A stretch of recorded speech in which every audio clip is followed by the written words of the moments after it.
გამარჯობა, თქვენ სტუდიაში ტელედისკუსიას უყურებთ. მე ჟურნალისტი ნინო გელაშვილი ვარ. აზერბაიჯანელი ჟურნალისტის აფგან მუხთარდის თბილისში გაუჩინარებიდან 7 თვე გადის. დღემდე გამოუძიებელი რჩება, ვინ გასცეთ თბილისიდან მისი გადაცემის ბრძანება და ვინ განახორციელა ეს უკანონო ოპერაცია. მართველ პარტიაში მიიჩნევენ, რომ გამოძიებას მეტი დრო უნდა მიეცეს. ოპოზიცია და არასამთავრობო სექტორი მთავრობას კომისიის შექმნისკენ მოუწოდებენ. ისინი ასევე მიიჩნევენ, რომ საქართველოს მთავრობამ არ უნდა გადასცეს თურქეთს დემირელის სახელობის კოლეჯის ყოფილი მმართველი მუსტაფა ემრე ჩაბუქი. დღეს ამ ორი საქმის შესახებ ვისაუბრებთ ჩვენ სტუმრებთან. წარმოგიდგენთ ჩვენ სტუმრებს. რუსუდან მჭედლიშვილი კონსტიტუციის 42 მუხლიდან, ვახტანგ კვიჟინაძე გახლავთ მუსტაფა ემრე ჩაბუქის ინტერესების დამცველი, ადვოკატი თათული თოდუა სახალხო დამცველის აპარატიდან და გიორგი მშვენიერაძე გახლავთ საქართველოს დემოკრატიული ინიციატივას წარმომადგენელი. ძალიან დიდი მადლობა, რომ მონაწილეობთ დღეს ჩვენს დისკუსიაში. ჩვენ უკვე მეორედ ვამზადებთ მუხთარდის საქმის შესახებ გადაცემას.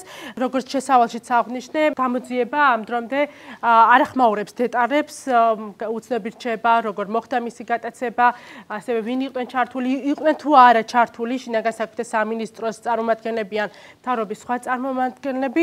ბატონო გიორგი, თქვენ როგორ მიიჩნევთ, რატომ ჭიანურდება გამოძიება? ეს რეალურად საჭიროა საქმისთვის თუ სხვა მიზეზებია? მოგესალმებით თქვენ სამი ტელემაყურებელს. აქ ჩვენ ეჭვებზე შეგვიძლია საუბარი, რა ხდება, რატომ ჭიანურდება გამოძიება და რა ინტერესებს ემსახურება და ჭიანურდება თუ არა ზოგადად გამოძიება, ხო? რომ რა თქმა უნდა არის საქმეთა კატეგორია, რომელზეც შესაძლებელია გონივრულად ვადად მივიჩნიოთ ეს ვადა გამოძიების ჩასატარებლად, თუ კი სახელმწიფო რეალურად არის დაინტერესებული საქმეზე მტკიცებულებების მოპოვებით, საქმეზე ბრალდებული პირების გამოკვეთით და თუ კი სახელმწიფო ატარებს ეფექტურ საგამოძიებო, ასე ვთქვათ, მოქმედებებს დანაშაულის გასახსნელად.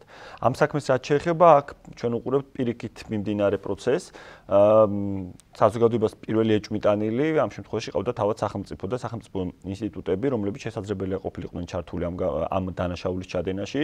საუბარია უსაფრთხოების სამსახურებზე და შინაგან საქმეთა სამინისტროზე. ხო, პირველ რიგში ამ ორი უწყებისკენ გაიშვერდა ხელს ყველა. ხოლო ეს თვითონ მუხთარის კომენტარებიდან ჩანდა ასე და შემდეგ საზოგადოებამაც ეს ვერსია მიიღო. მისი საფუძვლიანი, ასე ვთქვათ, მოსაზრება არის იმის შესახებ, რომ სწორედ ეს უწყებები იყვნენ ჩართული მის გატაცებასთან დაკავშირებით, ხოლო იმ თავითვე როგორც კი თავად ფაქტის შესახებ გახდა ცნობილი, ჩვენ ამ ორივე უწყებისგან ვისმენდით უარყოფას თავად ამ ფაქტის, ვისმენდით მაღალი პოლიტიკური პირებისგან, მათ შორის ვიცე-პრემიერისგან გაუფასურებას თითქოს მუხთალის როლის, მის წარმოჩენას როგორც არა ჟურნალისტად, არამედ დარაჯად გვახსოვს ეს განცხადებები, წარმოჩენას რომ ის საზღვრისიქეთ დააკავეს გარკვეული თანხით, რომელიც დანაშაულია და ამიტომ დააკავეს და საქართველოს ამასგან აბსოლუტურად დამოუკიდებელია ამ ამბისაგან. ჩვენ ნახეთ გამოქვეყნებული ეგრეთ წოდებული პირველადი მტკიცებულებები, რომლებიც თქოს და გამოძიებას ჰქონდა და აღმოჩნდა, რომ ეს ნაწილი დამონტაჟებულია, ხოლო ბევრი ვიდეო ჩანაწერი, რომელიც უნდა ყოფილიყო და როგორც წესი სახელმწიფომა ძალიან იოლად მოიპოვებს მისთვის საინტერესო საქმებზე, ან წაშლილია, ან განადგურებულია და ის კერძო მესაკუთრებიც კი, რომელიც ფართებშიც იყო ეს დამონტაჟებული კამერები, ამბობენ, რომ მათთან პირველი მივიდნენ სწორედ უსაფრთხოების სამსახურებიდან, სახელმწიფოს წარმომადგენლები, შეამოწმეს ჩანაწერები და ამის შემდგომ აღმოჩნდა, რომ არის ისინი წაშლილი. რა თქმა უნდა, ყველა ეჭვი მიდის იმისკენ, რომ ამ სამარცხვინო უკანონო მოქმედებაში საქართველოს ხელისუფლება ან პირდაპირ, ანუ მისი მეშვეობით მოხდა მუხთარის გადაცემა იყო, ამას გულისხმობ იყო ჩართული, ან არაპირდაპირ საშუალება მისცა სხვა ხელისუფლების სპეცსამსახურებს განეხორციელებინათ ეს უკანონო მოქმედება საქართველოს ტერიტორიაზე და ის პირი, რომელიც ჩვენს კონსტიტუციურ სამართლებრივ სივრცეში იმყოფებოდა აბსოლუტურად კანონიერად, ჩვენი კონსტიტუციით ვალდებულები ვიყავით დაგვეცვა, რადგანაც ის ვიცით, რომ იდევნებოდა საკუთარ სახელმწიფოში საკუთარი პოლიტიკური აქტივობის და პოლიტიკური შეხედულებების გამო ესე არ მოვიქეცით და ის გადავეცით ან საშუალება მივეცით წაიყვანა იძულებით თავად იმ სახელმწიფოს, სადაც მას ის დაექვემდებარებოდა დევნას. ამიტომ მიმდინარეობს თუ არა გამოძიება ეფექტურად არის თუ არა გაწელვა გამოძიებას, აქ საუბარია იმაზე, რომ გამოძიება კი არ იწელება დროში, არამედ გამოძიება არ მიმდინარეობს და მიმდინარეობს მოქმედებები დანაშაულის დაფარვასთან დაკავშირებით. ეს არის ის შეფასება, რომელიც შეიძლება ამ გამოძიებას, ფორმალურ გამოძიებას უწოდოთ. ძალიან დიდი მადლობა, ძალიან საინტერესო იქნება მოვისმინეთ ახლა მთავრობის წევრების განცხადებები. როგორ პასუხობენ ისინი მუხთარის კომენტარს? ახლა ჩვენ შეგვიძლია რომ მოვისმინეთ უმრავლესობის წევრების, ასევე საქართველოს მთავრობის მინისტრების კომენტარები.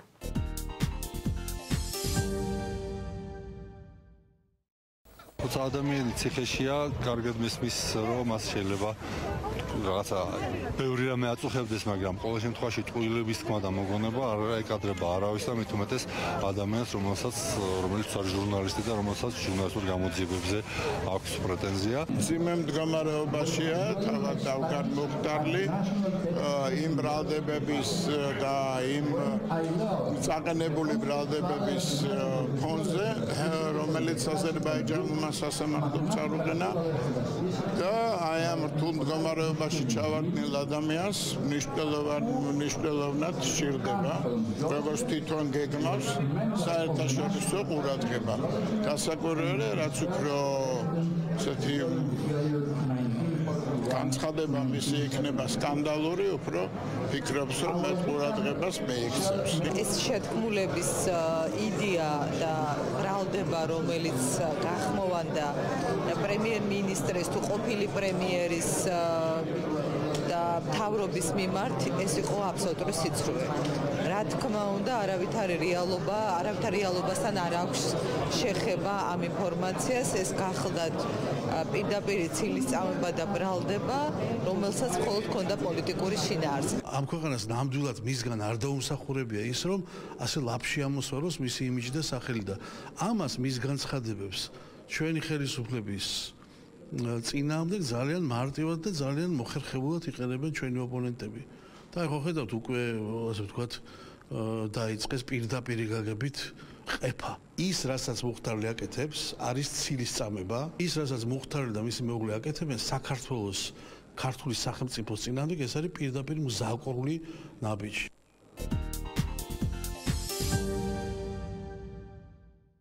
ჩვენ ახლა მოვისმენთ მედიაში გასული კომენტარები, რომლებიც საქართველოს ხელისუფლების წარმომადგენლებმა გააკეთეს, ასევე ვიცით საერთაშორისო ორგანიზაციების განცხადებები, ეს არის Freedom House, Human Rights Watch, ევროკავშირის წარმომადგენლობა, ამერიკის სახელმწიფო დეპარტამენტი, რომლებიც ანგარიშებში აღნიშნავენ, რომ მუხტარლის საქმე იყო საგანგაშო საქმე, რომ მის საჭიროებს გამოძიებას.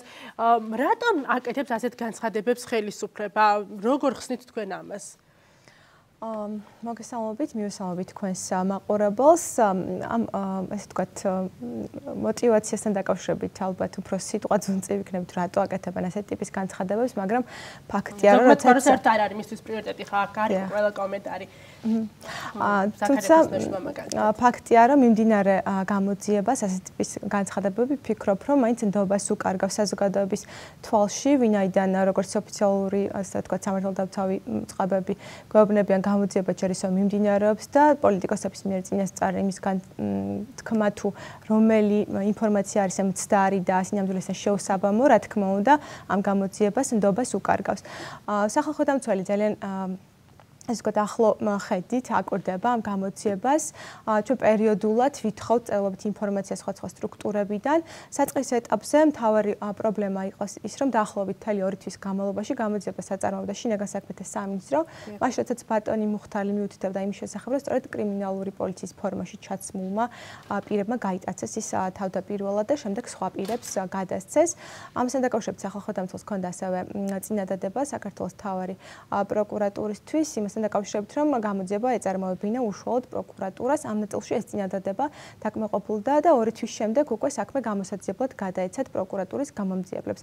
მეორე საკითხი, რომელიც ამავე წინადადებაში იყო მითითებული, ეხებოდა ბატონი მუხტარლისთვის დაზარალებული სტატუსის მინიჭებას, თუმცა ეს მოთხოვნა არც მაშინ არ შესრულებულა და რამდენადაც ჩვენთვის არის ცნობილი, დღემდეც ბატონ მუხტარლის არ აქვს ამ საქმეზე დაზარალებული სტატუსი მინიჭებული, რაც ვფიქრობთ, რომ ასევე არის ერთ-ერთი მნიშვნელოვანი ხარვეზი, საპროცესო კანონმდებლობა, გარკვეულ უფლებამოსილებას აძლევს, ესე ვთქვათ, დაზარალებულ მხარეს და შესაბამისად ვერ მოხდება ამ ესე ვთქვათ, შესაძლებლობების გამოყენება მოცემულ პროცესში. იყო კიდევ რამდენიმე მნიშვნელოვანი საკითხი, რომელსაც ვამახვილებთ თავიდანვე ყურადღებას, ეს შეეხებოდა მაგალითად კვალიფიკაციის საკითხს, რამდენადაც ცნობილი არის, ესე ვთქვათ, გამოძიება მიმდინარეობს 153 მუხლის პირველი ნაწილით, რაც გულისხმობს თავისუფლების უკანონო შეზღუდვას.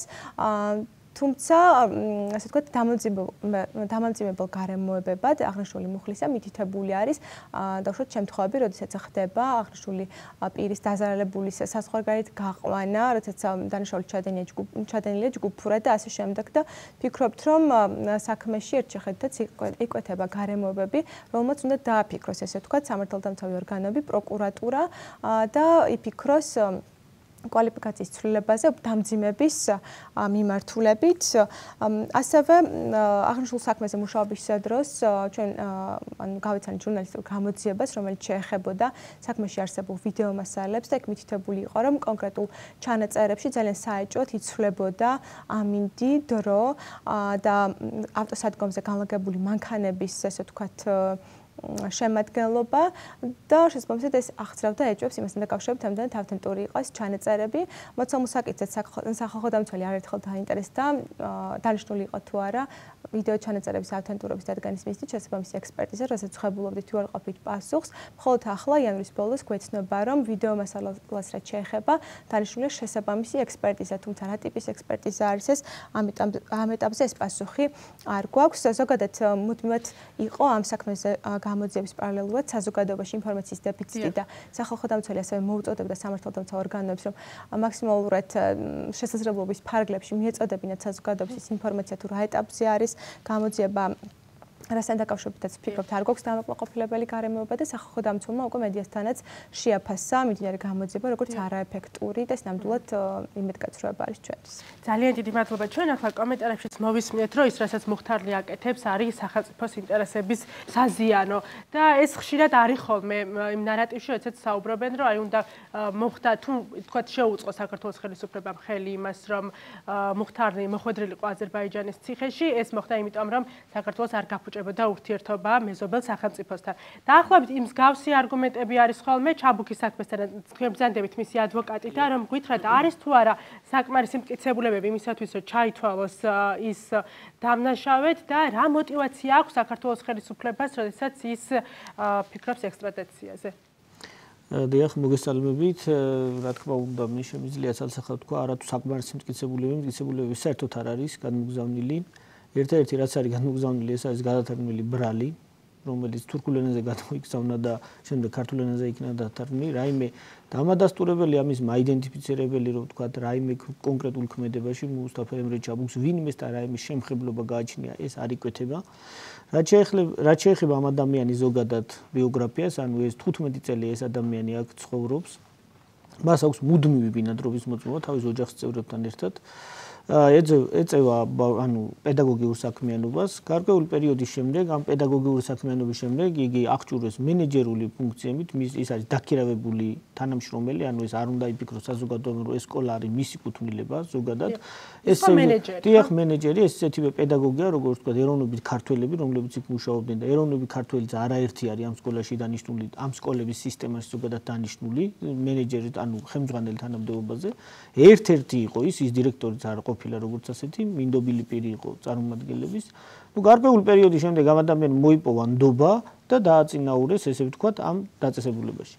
ეხლა შევეხოთ ხო კონკრეტულად რა დააშავა ზოგადად რას ამ ადამიანს ისე შორს ეხლა 2 წელიწადია თურქეთში არ ყოფილა და ეხლა საზღვრისკეთაზე ეთყობა მთლად ძალით ვერ დააფიქსირეს ესეთი რამე და თქვენს რომ საქართველოში აი ეს სკოლები არის ტერორისტული ორგანიზაციის ნაწილიო ერთი დამფუძნებელი რომელიც ცხოვრობს გერმანიაში ვთქვათ ყიდდა თავისი წილს მეორე პოტენციურ დამფუძნებელზე, ანუ პარტნიორზე, ამერიკაში დაფუძნებულ კომპანიაზე და მუსტაფა ჩაბუქის მთელი ეს დანაშაულებრივი ქმედება ბჭყალებში, რა თქმა უნდა, გამოიხატა იმაში, რომ მან ეს გადაწყვეტილების მიიტანა საჯარო რეჟიმში. ორი კერძო სუბიექტის შეთანხმება, რომელიც ერთი ფაქტობრივი პარტნიორია და მეორე მომავალი, ანუ მფლობელი, მიიტანა ეს გადაწყვეტილება საჯარო რეჟიმში და ესეც არ განხორციელდა ეს რეგისტრაცია. ანუ არ განხორციელდა. აი თურმე აი ამ ქმედების გამო არის ტერორისტული ორგანიზაციის შემადგენელი ნაწილი ეს სკოლები, სწორედ ეს მუსტაფა ჩაბუქი არის თვითონ ტერორისტი. ანუ ეჭვი ჰქონდათ, რომ ეს კომპანია, ვისაც უნდა შეეძინა ბეტლოგიულენთან იყო დაკავშირებული, ხო? ეხლა გავაგრძელოთ ამ თემაზე საუბარი. რა თქმა უნდა, ეჭვი შეიძლება ესე ყველაფერზე ქონდეს. აქ არის საუბარი, რომ ჩვენ ვართ იურისტები და ზოგადად როცა ვსაუბრობთ, რა არის ამის მაიდენტიფიცირებელი, რა არის მტკიცებულება. ეს ერთი და არანაირი დაფუძნებელი არც ერთი მფლობელი ამ სკოლის არ არის, არანაირი კავშირში არ არის ბეტლოგიულენთან. ეს ერთი. მეორე დაქირავებულ მასწავლებელს რატო უნდა გქონდეს იმის რომელი კანონი და ნორმატიული აქტი ავალდებულებს რომ მან გაარკვიოს ჯერ სკოლა არის თუ არა რომელიმე ტერორისტული ორგანიზაციის ნაწილი თურმე გამოძიება უნდა ჩაატაროს მუსტაფემ ჩაბუქმა სადმე მუშაობის დაწყება რომ მოუწიოს ეს სკოლა სადმე ხო არ არის რამე შემხებლობაში და მხოლოდ ამის შემდეგ დაიწყოს მუშაობა ამა თუ იმ დაწესებულებაში ჯერ ერთი ეს სკოლა დაფუძნებულია კანონის საფუძველზე საქართველოში მეორე საგადასახადო კონტროლს გადის რეესტრში დაფუძნებული როგორც უკვე გითხარით განათლების სამინისტროდან მიღებული აქვს ნებართვა რომ თქვა ეს სკოლა იფუნქციონიროს თავის დანიშნულებით და ყველაზე მთავარი ეს სკოლა ეს მიწა სადაც ეს სკოლა არის როგორც განლაგებული და მდებარეობს იმ პირობით არის მიცემული ამ ორგანიზაციაზე ასე ვთქვათ რა პირობითაც იმ პირობით ხოლმე და ხოლმე რომ იქ სკოლა იმუშავებს ანუ სხვა რამის გახსნის უფლება არც ჰქონდათ მათ თავიდან შესაბამისად ამ ადამიანმა დაიწყო პედაგოგი და ნავიდა მენეჯერამ. თუ ეს უკანონოა, თუ ეს ტერორისტულია, რა საკეთებდა მთელი 25 წელიწადი ჩვენი სამართალდამცავი ორგანოები. ეხლა გახდნენ ტერორისტები. აქ არის ეს, რა თქმა უნდა, ეს აბსურდული ეს ბრალდება.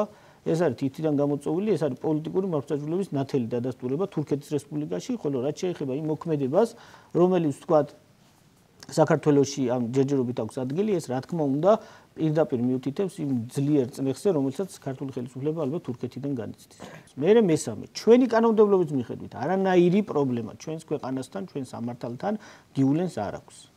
როგორც ასეთი. ასევე არც ერთი ქვეყნის მიერ აღიარებული არ არის იგი ტერორისტად და პირიქით შეერთებული შტატებიდან არაერთხელ ეთქვათ, როგორც ვიცი, რაღაც მოთხოვნები იყო და ეთქვათ უარ. შესაბამისად, თუ ჩვენ როგორც არ უნდა განვიხილოთ გლობალურ თუ საქართველოს მასშტაბით, ეს არის აბსურდულობის პირდაპირ ნაირსახეობა, რომელიც ეს ადამიანი 9 თვის განმავლობაში უკვე მეცხრე თვე დაიწყო, ციხეში იმყოფება და შეზღუდული აქვს ჯანმრთელობის მდგომარეობა. მე ხა ნამდვილად არ შემიძლია რომ მისი უფლებები იღება ციხის თქვა მის თქმა, არა, რა თქმა უნდა, მაგრამ ზოგადად ის რომ ეს ადამიანი უკვე 9 თვის განმავლობაში პედაგოგი თავის სახლიდან წამოიყვანეს, ის რომ თავრობის წარმომადგენლებთან ერთად ღონისძიებებს ატარებდა, სურათს ასახებდა, მასთან ერთად ასე ვთქვათ, მოღვაწეობდა საქართველოში. არაერთი წარმატებული პროექტი აქვს გახორციელებული, თავის დროზე ამ სკოლებმა სტანდარტი შექმნეს სკოლის საქართველოში. ერთ-ერთი პირველი იყო, რომელმაც აი შექმნა ის უკეთესობა ქართულ განათლების სისტემაში. ახლა შეიძლება სხვები წამოვიდნენ, მაგრამ დასაწყისში ეგ იყო. ქალბატონ რუსუდან, თქვენ სწავლობთ ჩაბუქის საქმეს ისევე როგორც სხვა ადამიანების საქმეებს, უცხოელების საქმეებს, რომლებიც საქართველოში ითხოვენ ბინადრობის უფლებას. და საქართველოს მთავრობა დევნთა სამინისტრო არ უკმაყოფილებს მათ ამ მოთხოვნას. რატომ? კი ბატონო, ანუ მოგესალმებით. მე პირველ რიგში არ შემიძლია არ ავგნიშნო, თუ შეიძლება თავიდან დავწყება ავგანის საქმესთან დაკავშირებით, იმიტომ რომ ორგანიზაცია თბილისის ადამიანის უფლებათა სახლი და კონსტიტუციის 42 მუხლი, ანუ წარმოადგენს ასე ვთქვათ, ავგან მოხდარლის ინტერესებს როგორც შიდა ინსტანციაში, ასევე ევროპულ სასამართლოში. მე ნამდვილად დავეთანხმები ანუ ამ პოზიციებს, რაც გამოითქვა ამ სტუდიაში, ნამდვილად გამოძიებას დღემდე არაფერი არ გაუკეთებია, შეიძლება ითქვას, იქიდან გამომდინარე რომ კითხვები, რომლებიც არსებობდა გამოძიების დასაწყისში, ანუ დღესაც არსებობს და ასევე საუბარი იყო ვიდეო ჩანაწერებზე, მტკიცებულებებზე. მე უბრალოდ მინდა დავამატო ის, რომ მტკიცებულებები, რომლებიც ჩვენ რეალურად ამ თბილისის ადამიანის უფლებათა სახლმა და კონსტიტუციის 42 მუხლმა ნახა ამ საქმესთან დაკავშირებით, მე პირდაპირ შემიძლია ვთქვა, რომ იყო არაფრის მომცემი, ანუ საქმეზე არის დაკითხული 100-მდე მოწმე, რომელსაც ფაქტიურად არანაირი შეხება არ ქონია ამ საქმესთან და საერთოდ იძახის, რომ იმ დღეს დღის განმავლობაში საერთოდ იმ ტერიტორიაზე არ იმყოფებოდა. ანუ მე მესმის ის, რომ ეს არის ტომებად ქცეული საქმე, თუმცა მეორე არის მნიშვნელოვანი ის, რომ რამდენად ეფექტურად მიმდინარეობს გამოძიება და რამდენად არის ეს შედეგის მომცემი. ანუ ჩვენ პირადად გვჩება იმის შთაბეჭდილება, რომ გამოძიება ყველანაირად ცდილობს, რომ ვითომ აკეთებს, ანუ ახორციელებს გამოძიებას, არის საქმე ტომებით შედგენილი, თუმცა საქმისთვის მნიშვნელოვანი ნაბიჯები არ არის გადადგმული. ანუ ელემენტარული ის, რომ მოეხდინა იდენტიფიცირება, ანუ იყო ვიდეო კამერებში ასახული მაგალითად ერთ-ერთი კამერებში ჩვენ ნახეთ ვიდეო ჩანაწერში უბრალოდ იყო ფიქსირდებოდა პიროვნება, რომელიც პირდაპირ მიყვებოდა ავგან მუხტარლის და ჩვენი შეხედულობით ის შეიძლებოდა რომ სწორედ იყო მოთვალე პირი იმ დღეს, როდესაც მოხდა მისი გადაცემა. თუმცა, როდესაც შემდგომში უკვე ჩვენ მოვიკითხეთ ეს ვიდეო ჩანაწერი, ანუ ვიდეო ჩანაწერი ფაქტიურად გაქრა და შემდგომ იყო ესეთი პასუხი, რომ ვიდეო ჩანაწერი აღარ იხსნება და დაზიანდა.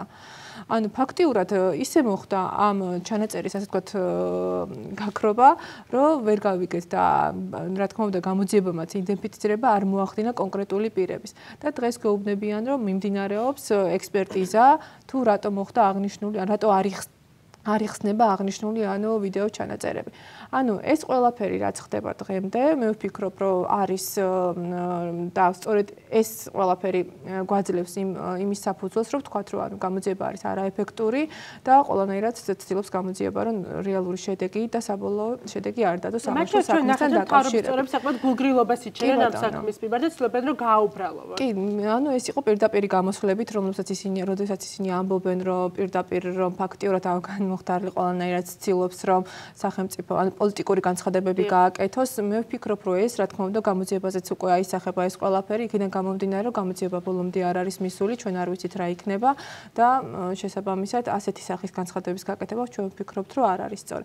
რაც შეეხება ავგან მუხტარლის, მე მინდა ამასთან დაკავშირებით ან ბინადრებებზე იყო საუბარი, ვიტყვი, რომ ეს იყო პიროვნება, რომელიც იყო თავად ჩვენი ორგანიზაციის ბენეფიციარი, თulis ადამიანის უფლებათა სახლის ბენეფიციარი, ჩვენი ბენეფიციარი, რომელიც ასევე ითხოვა და ბინადრობის უფლებას, ან ორგანიზაცია დაეხმარა მას ბინადრობის უფლების მინიჭებაში. ანუ, როდესაც პირველად მოხდა მის საქართველოში ჩამოსვლა, მას ჰქონდა ბინადრობის უფლება მინიჭებული, ასევე მის მეუღლესაც ჰქონდა ბინადრობის უფლება მინიჭებული, თუმცა გარკვეული პერიოდის გასვლის შემდგომ, ანუ როდესაც უკვე გამოქვეყნდა, ანუ ეგრეთ წოდებული რაღაც სტატია აზერბაიჯანის ოპოზიციურ არხში, ასე ვთქვათ, ჟურნალში, სადაც მოიხსენებოდა, ანუ ესეთი რაღაცა იყო, შინაარსის განცხადება იყო, რომ ავგან მუხტარი, ლეილა მუსტაფაევა და მათ შორის იყო რამოდენიმე სხვა აქტივისტი დასახელებული საქართველოში გეგმავენ, ანუ აწყობენ კონტრრევოლუციურ ისა აქვთ, ასე ვთქვათ, სათბური შექმნილი და ცდილობენ, რომ რაღაც რევოლუციური მოაწყონ. ანუ ამ განცხადების გაკეთების შემდგომ სადღაც რამოდენიმე დღის შემდგომ მოხდა ავგან მუხტარლის გადაცემა. ანუ სწორედ ამ პერიოდში ლეილა მუსტაფაევამდე ლეილა მუსტაფაევას უარი ეთქვა ბინადრობის გაგრძელებაზე და ასევე ჩვენ გვყავდა რამოდენიმე ბენეფიციარი, ასევე სწორედ პოლიტიკური და თავისი შეხედულების გამო რომ მოუხდა აზერბაიჯანის დატოვება და სწორედ ამ პერიოდში ინტენსიურად ბინადრობის ნებართვებზე აბსოლუტურად ყველას ეთქვა უარი. და ეს უარი იყო ერთი და იგივე საფუძვლით, რომ იყო არსებობდა უსაფრთხოების სამსახურის დასკვნა, რომლის გამოც მას უარს ეუბნებოდნენ შესაბამისი ბინადრობის უფლების მინიჭებაზე.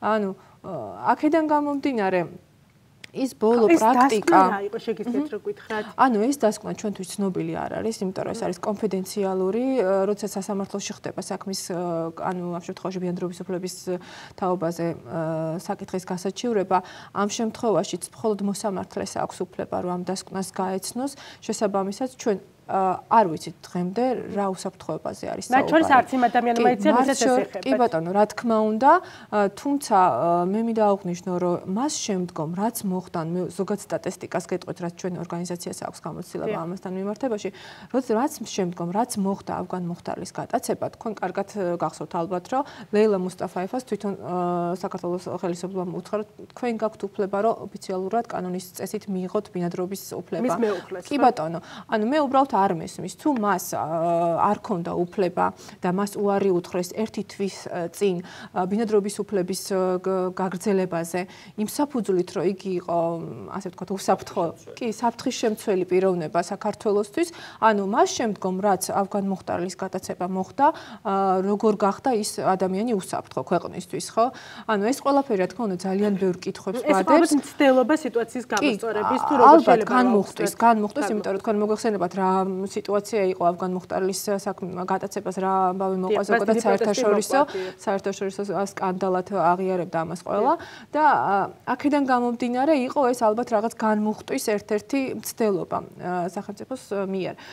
თუმცა მეორე მომენტია რაც შეეხება შემდგომ პრაქტიკას ზოგადად რაც არსებობს ბინადრობასთან მიმართებაში ანუ აზერბაიჯანიდან დევნილი და აქტივისტებისთან მიმართებაში ანუ ჩვენ მას შემდგომ მიმართეთ ანუ ადამიანის უფლებათა სახლმა და კონსტიტუციის 52 მუხლმა მიმართეთ კონკრეტული ბენეფიციარების მოთხოვნები იყო 8 შემთხვევა იყო და აქედან 7-ზე ჩვენ უკვე პასუხი გვაქვს და აბსოლუტურად ყველა დაკმაყოფილდა.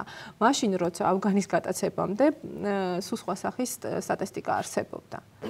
ანუ ახლა უბრალოდ მობიერია კი ბატონო აბსოლუტურად იგივე საფუძვლით მიმართავდით მანამდეც ჩვენ ქონდათ ამ ადამიანებს ჩვეულებრივ შრომითი ხელშეკრულებები და შრომითი ნებართვის გაცემას ვითხოვდით და სწორედ ანუ ეხლაც სწორედ იგივე საფუძვლები გვაქვს და იგივე საფუძვლით მიმართავთ და აბსოლუტურად არაფერი არ შეცვლა მაგრამ ეს ლეილას ფაქტმა უკვე დაგვანახა რომ ეს პოლიტიკა რეალურად შეიცვალა ამ ავგან მუხტარლის გადაცემის შემდგომ.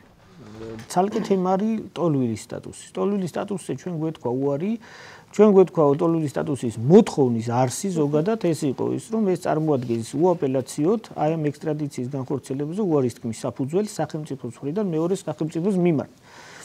ანუ მას აღარ ჭირდება ბევრი განხილვები მიიღოს ტოლვილის სტატუსი. ავტომატურად მისი ექსტრადირება აღარ შეიძლება. ამასთან დაკავშირებით სამინისტრომ გვითხრა უარი შემდეგ ჩვენ გავასაჩივრეთ ორი ინსტანციის სასამართლოში, ჯერ პირველი ინსტანცია მაქვს, შემდეგ უკვე სააპელაციო მოხსნედობაში, რომელიც საბოლოოა აღნიშნული საკითხი, ანუ უზენაესი ეს აღარ საჩივრდება და ფაქტობრივად გვეთქვა უარი აბსოლუტურად დაუსაბუთებლად, რაზეც ეფუძნება ეს არის ჩვენი კანონმდებლობა იქნება და საიდანაც მომდინარეობს ეს ტოლვილის და ჰუმანიტარული სტატუსის თემები, ეს არის ჟენევის 1951 წლის კონვენციასთან გვაქვს საუბარი, რასაც ვაფუძნებდით ჩვენ ყველაზე მთავარი ამას და გვეთქვა დაუსაბუთებელი უარი, უგულებელყოფილი იქნა ჩვენი მთელი რიგი მოთხოვნები, რომ რა თქმა უნდა პოლიტიკური ნიშნით მართლმსაჯულება იყო, რა თქმა უნდა წამების და არადამიანური მოპყრობის საფრთხე არის და რა თქმა უნდა ეს ყველაფერი ერთობლიობაში ქმნიდა იმის სრულ საფუძველს, რომ ადამიანს მიიღო ტოლვილის სტატუსი.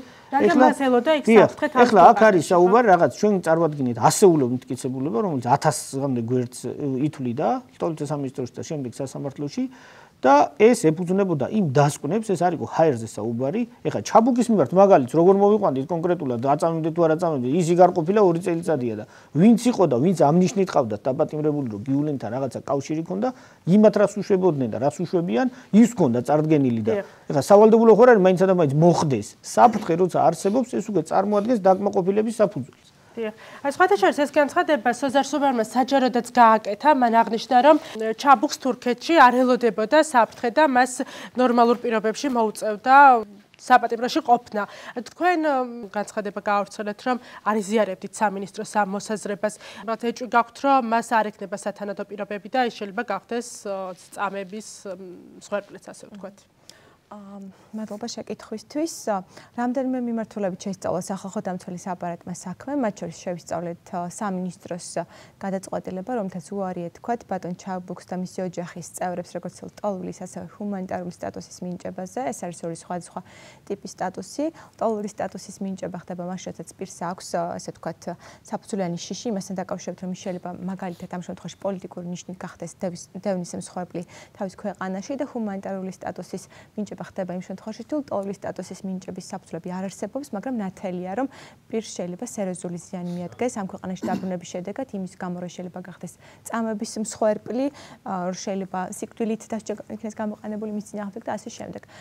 სახალხო დამცველმა ერთიც ნახა სრული დოკუმენტაცია, რომელსაც აიყენო სამინისტრო, ანუ ჩამოყალიბა ესეთი დასკვნა ამასთან დაკავშირებით, რომ ეს გადაწყვეტილება არ იყო ყველა გარემოების უყოფილად გამოკვლევის შედეგად მიღებული და ეს გადაწყვეტილება არ იყო დასაბუთებული. მათ შორის სამინისტროს გადაწყვეტილებაში და სხვა დოკუმენტებში, როგორც არის მაგალითად წარმოშობის ქვეყნის შესახებ ინფორმაცია და რომელიც თითოეულ შემთხვევაში დგება, ძალიან მნიშვნელოვანი საკითხები იყო გამორჩენილი იმასთან დაკავშირებით, თუ რა ვითარებაა დღეს თურქეთის რესპუბლიკაში ადამიანის უფლებათა თვალსაზრისით. მათ შორის ის, რომ წამების კუთხით სერიოზულ პრობლემად იკვეთება გამოძიების არარსებობა და ჩავარდნა ამ მიმართულებით.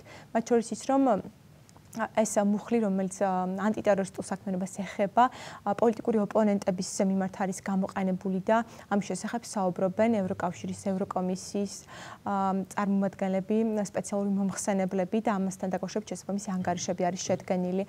მათ შორის ის, რომ ამ პერიოდში განახლდა თურქეთის რესპუბლიკაში საკმაოდ მაღალი თანადობის პირების მხრიდან საუბარი იმ შესახებ, რომ შესაძლოა ქვეყანაში აღდგეს სიკვდილით დასჯა. ეს საკითხი საერთოდ ასევე არ იყო ნამსჯელი სამინისტროს მხრიდან და აქედან გამომდინარე ჩავთვალეთ, რომ ეს გადაწყვეტილება იყო უკანონო, თუმცა უკვე ცნობილი არის, რომ სასამართლომ ასე არ მიიჩნია და შესაბამისად ეს გადაწყვეტილებები დარჩა ძალაში.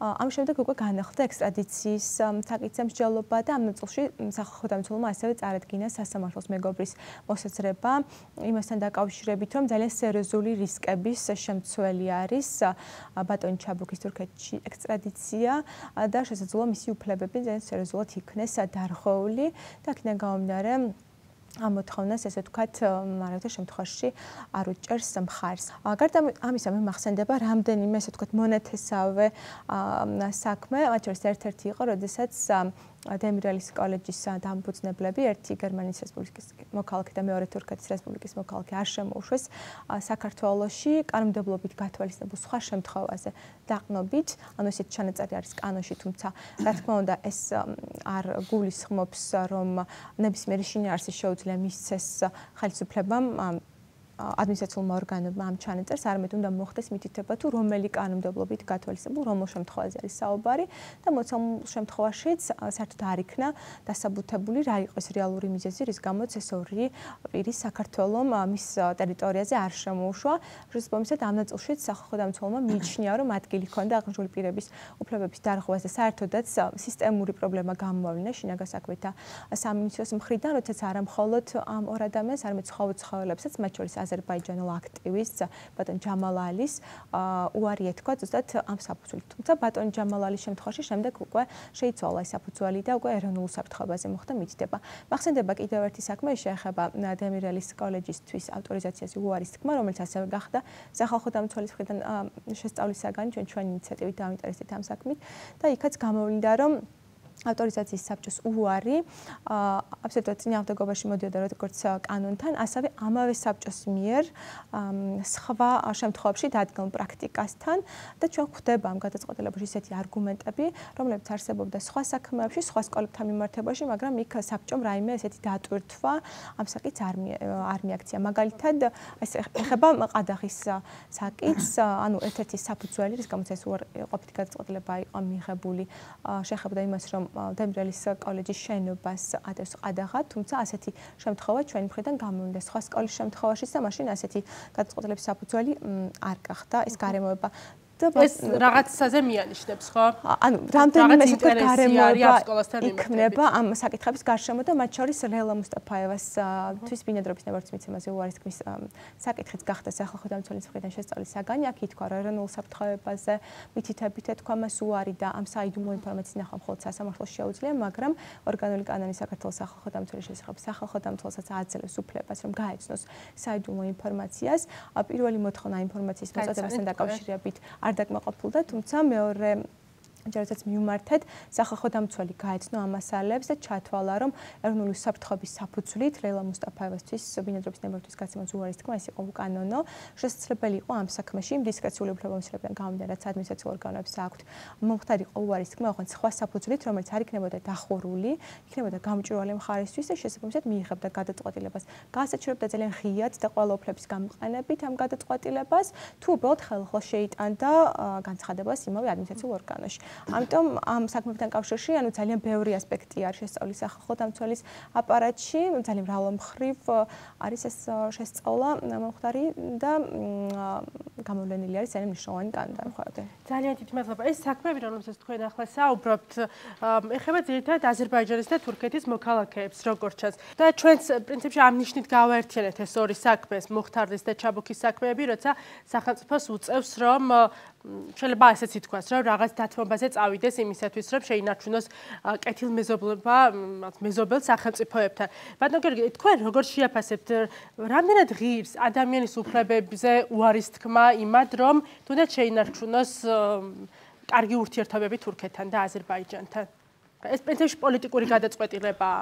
ხო, მე ალბათ ჩემი პროფესიიდან გამომდინარე, იმ სფეროში რომელშიც მე ვმუშაობ, ძალიან არ ვიქნები კვალიფიციური გეოპოლიტიკაზე ვიმსჯელო, მაგრამ შემიძლია ნამდვილად ვთქვა, რომ არსებობს სახელმწიფოებისთვის წითელი ხაზები, რომლის იქითაც არ აძლევს არსად სხვა სახელმწიფოს საშუალებას, თუნდაც საკითხი დააყენოს მასთან განსახილველად. მე ვფიქრობ, ადამიანის უფლებათა საკითხები ესეთი საკითხებია, რომელზეც სახელმწიფოს სწორედ ესეთი ხაზი უნდა გქონდეს გავლებული ყველა მეზობელ კეთილმოსურნე სახელმწიფოსთან მათ შორის. რაზეა საუბარი, ხო? სახელმწიფოს, რომელსაც ჩვენ ვაშენებთ, რომელიც ეფუძნება ევროპულ დასავლურ ღირებულებებს და ჩვენც საქართველოს მოსახლეობა თავს სწორედ ამ სივრცეს მივაკუთვნებთ, ევროპულ სივრცეს მივაკუთვნებთ და სამართლიანადაც აღიარებს იმას, რომ ადამიანის უფლებები არის ის საფუძველი, რის დასაცავადაც არის შექმნილი მთლიანად სახელმწიფო აპარატი. ანუ არაფერი იმაზე ძვირფასი არ არსებობს, ვიდრე ადამიანის უფლებებია. ეს არის ლიბერალური დემოკრატიების ფუნდამენტი, ხო? ფუნდამენტური პრინციპი. ამიტომ, როდესაც საუბრობთ, ეს იქნება ჩაბუქის საქმე, თუ ეს იქნება მუხთალის საქმე, სხვა სახელმწიფოები, როდესაც გთხოვენ შენი საკუთარი კონსტიტუციის, რომლის 57 მუხლის თანახმად შენ აღებული გაქვს შეთანხმება ერთმანეთთან, ჩვენ მოქალაქეებს გვაქვს ერთმანეთთან შეთანხმება, რომ არ გადავწეთ სხვა სახელმწიფოს ის ადამიანები, რომლებიც შემოხიზნული არიან ჩვენთან და საკუთარ ქვეყანაში შეიძლება იდევნებოდნენ პოლიტიკური მოტივებით.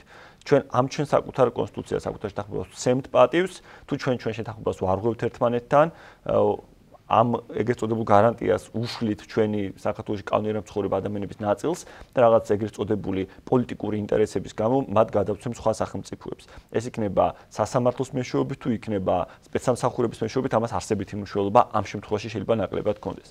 რა თქმა უნდა, აქ პასუხი არის, რომ არა, ეს არ შეიძლება, იმიტომ რომ თუკი ჩვენ ვაუბრობთ, რომ ჩვენ გვინდა ვიყოთ ისეთი სახელმწიფო, როგორიც არის ამერიკის შეერთებული შტატები, ჩვენ გვინდა ვიყოთ ისეთი სახელმწიფო, როგორიც არის დასავლეთ ევროპის სხვა დემოკრატიები, ეს პირველ რიგში იმას ნიშნავს, რომ ჩვენ ისევე უნდა ვცემდეთ პატივს საკუთარ კონსტიტუციას, ადამიანის უფლებებს, როგორც ეს სახელმწიფოები ცემენ და თუკი ჩვენ ამას თავად არ ვაკეთებთ, მაშინ ბუნებრივია არც სხვა სახელმწიფო მოელის ჩვენგან საკუთარი, ასე ვთქვათ, შიდა შეთანხმების პატივის ცემას, ხო?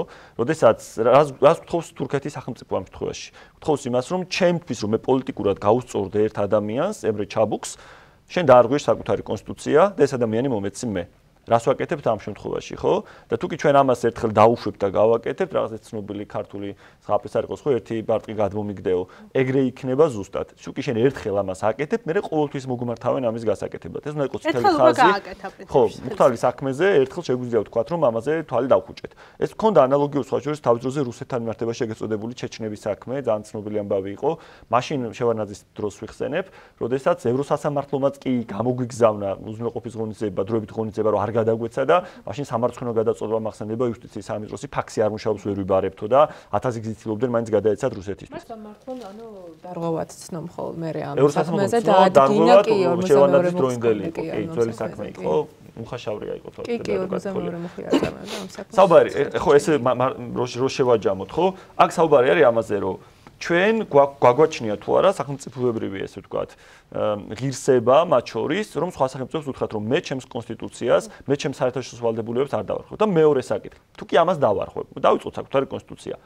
არ გავანაწყენო თურქეთი, რომელიც მეუნება შენი კონსტიტუცია დაარღვია, არ გავანაწყენო აზერბაიჯანი, რომელიც იგივეს მეუნება, მაგრამ უნდა გავანაწყენო ის ადამიანები, რომლებიც ჩემი პარტნიორები არიან და მაკვირდებიან, რომ მათი სივრცის ნაწილი გამხადონ. ეს არის ევროკავშირი, ეს არის ჩრდილოეთ ამერიკის ქვეყნები, ხო? საუბარია ამერიკის შეერთებულ შტატებზე, ამ შემთხვევაში კონკრეტულად, საუბარია ევროატლანტიკურ სივრცეში ინტეგრაციაზე ჩვენს არ. ეს გადაწყვეტილება და ესეთი ქმედებები უფრო დიდისგან გვაშორებს, ვიდრე რაიმე სარგებელს გვაძლევს. ამიტომ ამ კუთხითაც თუ შევხედავთ ამ საკითხს, არ ვიცი, არის თუ არა ადამიანის უფლებათა საკითხის განზომილება, რომელიც შეიძლება პოლიტიკურ ჭრილში განვიხილოთ, ღირს თუ არა მათი დარღვევა, მე ესე არ უყურებ, მაგრამ თუნდაც ამ კუთხით შევხედოთ, სახელმწიფომ უფრო დიდ დაკარგავს ყოველთვის ესეთი ქცევით ამ პოლიტიკურ, ეს გეოპოლიტიკურ თვალსაზრისითაც, ვიდრე მიიღებს. ეხლა ჩაბუქის საქმეზე ვიტყვი კიდევ ორი სიტყვით. აი მოდი ესე 2016 წლის შემდგომ, რაც ეს ცნობილი მოვლენები განვითარდა და რაც გიულენიას ფეტო ხო ორგანიზაცია სწორად მის ტერორისტულ ორგანიზაციად გამოაცხადეს თურქეთში, 100,000 ადამიანი და ცოტა მეტი არის დათხოვნილი საჯარო სამსახურიდან თურქეთში ამ ეგრეთ წოდებულ შეთქმულებაში მონაწილეობის მოტივით. აქედან 2200 არის მოსამართლე, 25000-ზე მეტი არის პედაგოგი. 12000-ზე მეტი სარჩივარია წასული ადამიანის უფლებათა ევროპულ სასამართლოში, მარტო ამ საქმეებთან მიმართებაში. ეს არის უდიდესი რიცხვები. არის მოთხოვნები 59 მოთხოვნა იყო სხვადასხვა სახელმწიფოსადმი გაგზავნილი, რომ გადაეცათ პირები, რომლებიც არიან ამ დანაშაულში თურქეთის ხელისუფლების გადმოსახედიდან ბრალდებულები და არც ერთი მათგანი არ გადაცემია თურქეთს.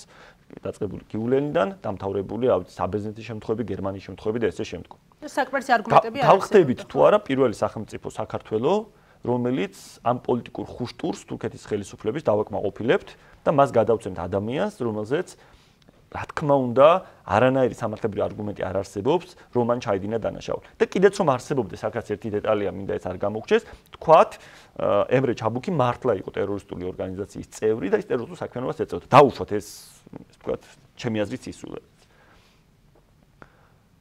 მაშინ მან დანაშაული ჩაიდინა საქართველოში. და თუ კი ეს დანაშაული მან საქართველოში ჩაიდინა, ეს საქმე ქვემდებარეობით არის საქართველოს ქვემდებარე. მაინც არ უნდა გადაცეთ თურქეთს. აქ ქვემდებარება ის გასამართლებას.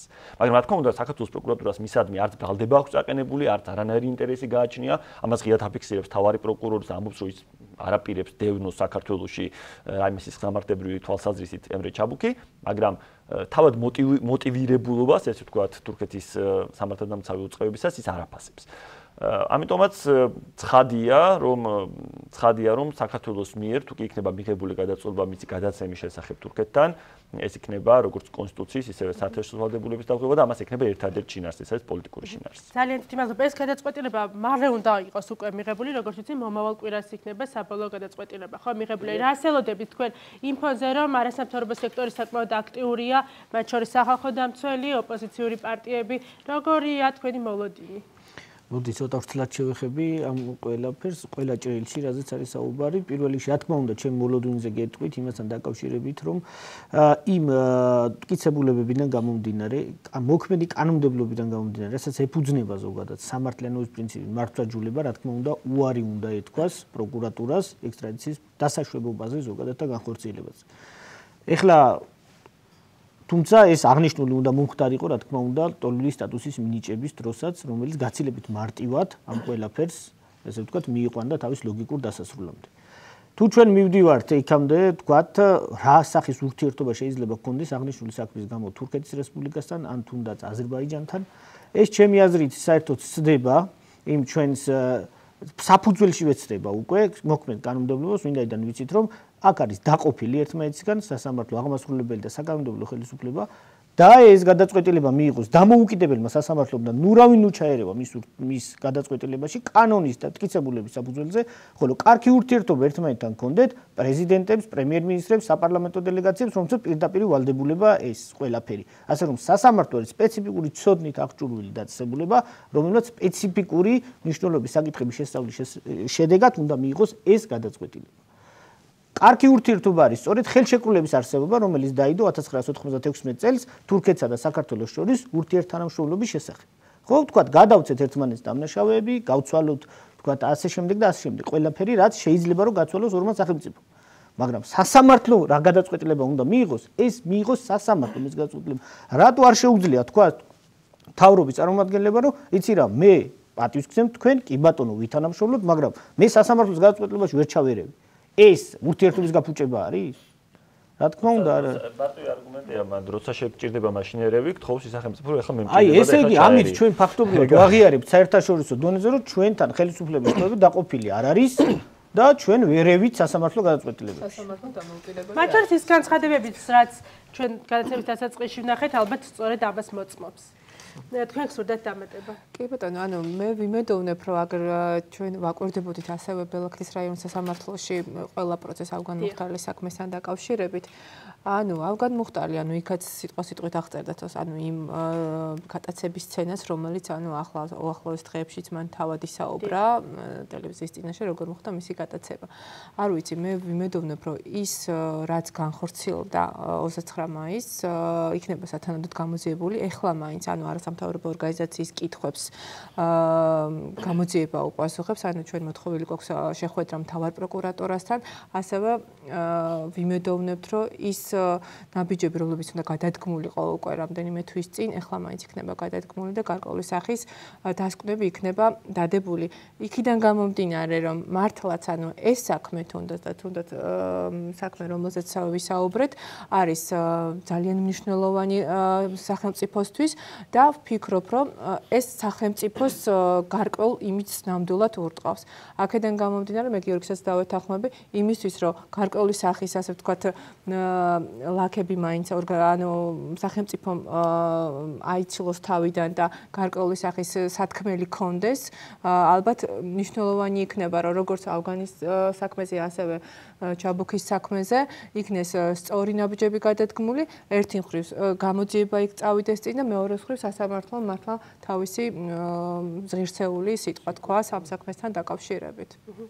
ძალიან დიდი მადლობა თემის შეჯამებისთვის. დიდი მადლობა, რომ მონაწილეობდით ჩვენს დისკუსიაში. მე მინდა ვთხოვოთ ჩვენს მაყურებლებსაც, რომ გამოგვეხმაურეთ, გაგვიზიარეთ თქვენი მოსაზრებები ჩვენს Facebook გვერდზე. მე მომავალ შეხვედრამდე გემშვიდობებით ვნახავთ.